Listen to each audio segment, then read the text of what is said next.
Turn around, let me get a look at you. I've got the whole world to see. You are a toy! And now for our feature presentation. Before watching this new remake that just came out, I watched the original 1940 film, and I want to review that first before I dive into this new release. Pinocchio is probably one of Disney's best earliest works. It's about a wooden puppet who wishes to be a real boy, but his naivety gets him in trouble, and whenever he lies, his nose grows. This film came out about 80 years ago, and the animation is a great example of why hand-drawn animation is the grandfather of all the animation. So many beautiful drawn scenes are in this film. The movements of Pinocchio himself feel light, like a real puppet, and it brings a lot of weight to the character's physical actions. The movie's construction and flow is very loose, and it all works well within the story and themes of a boy who's learning about honesty in life.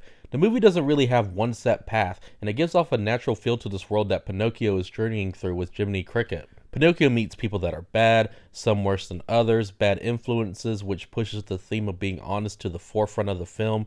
With the loose feel of the story, it makes everything feel authentic and unexpected. Pinocchio is brought to life by a beautiful fairy. The next thing you know, he's on Pleasure Island smoking one with the boys and drinking with some pals, and then they turn into a donkey. And apologize to anyone who watched this version first as a kid. You can always contact a therapist. The feeling of the movie is whimsical, but it always has that dark underlying atmosphere that is mixed well with every element of the story. The original Disney Pinocchio is a movie that will always be timeless and be untouched by any adaptation of the story. Except Disney, who had to go and touch it again with this new remake. These Disney remakes have been a huge hit and miss, with most of them being misses.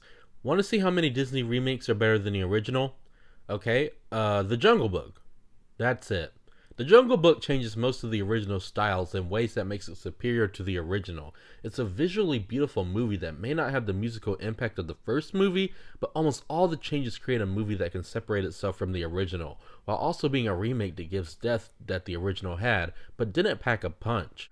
The problem with these remakes is they usually tend to follow the original movie beat by beat. It makes the remake feel worthless and soulless. If it ain't broke, don't fix it. Some of the remakes do add new scenes and plot elements that work well. While I'd rather watch the original Cinderella, I can't deny that there are many changes in the remake that give more depth to characters. This new Pinocchio is... what's the point again?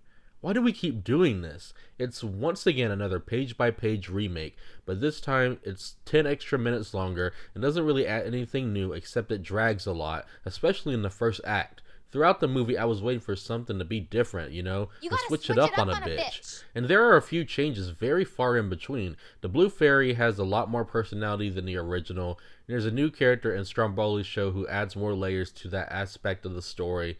There's new songs that are decent in the moment, but at the end of the day, you won't remember them.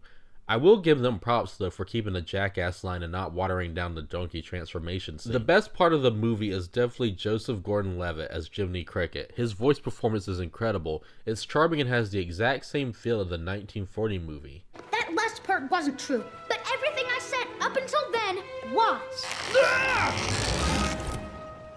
Jiminy, you okay? More or less. Now quit telling those whoppers. The animation of Pinocchio is good, but every now and then he just looks out of place. His design is true to the original movie, but many moments look slightly uncanny, especially when he blinks. The reason why most of this review has been about the original and some about the other Disney remakes is because there's not a lot to say about this new movie.